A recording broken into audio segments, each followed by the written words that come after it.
சின்னதாக பிரியும்ல, இப்படிதான் ரத்த குழாய் இருக்கும்.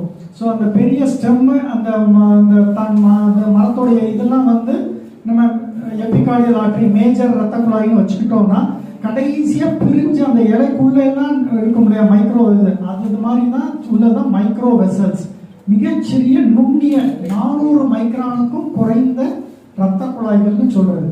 என்னென்ன ஆய்வுகள் முந்தைய என்ன சொல்லியிருக்குன்னா, அந்த நுண்ணிய ரத்த குழாய்கள்ல அடப்புகள் அப்படி இல்லை சுருங்கக்கூடிய தன்மை இல்லாட்டி சரியா விரிவடையாதது சுருங்கிட்டு இருக்கிறது அந்த மாதிரி இருந்துச்சுன்னா பேஷண்ட்டுக்கு நெஞ்சு வலி வரும். ஏன்னா நீங்க மெயின் ரத்த குழாயில ரத்த ஓட்டம் இருந்தாலும் கடைசி அந்த நுண்ணிய ரத்த குழாயை தாண்டி தான் இருதய தசைகள் கார்டியாக் மசில் இருக்குது.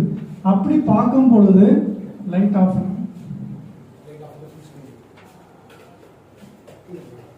இந்த படம் கீழே வாங்க. ஸோ இந்த குழாயில ரத்த ஓட்டம் நல்லா இருந்தாலும் இங்க சரியில்லைன்னா இந்த தசைக்கு ரத்த ஓட்டம் வராது. அதனால இந்த சிறிய ரத்த குழாய்கள்ல உள்ள பிரச்சனைகள்னால மெயினா பெண்கள் அவங்களுக்கு தான் பாத்தீங்கன்னா அந்த மேஜர் எபிகார்டியல் வெசல்ஸ் சொல்லக்கூடிய பெரிய ரத்த குழாய்கள் எல்லாம் நல்லா ரத்த ஓட்டம் இருக்கும், ஆனா நெஞ்சு வலி வருதுன்னு வருவாங்க. அவங்களுக்கு வேற காரணங்களும் இருக்கலாம், மன ரீதியான காரணமா இருக்கலாம்.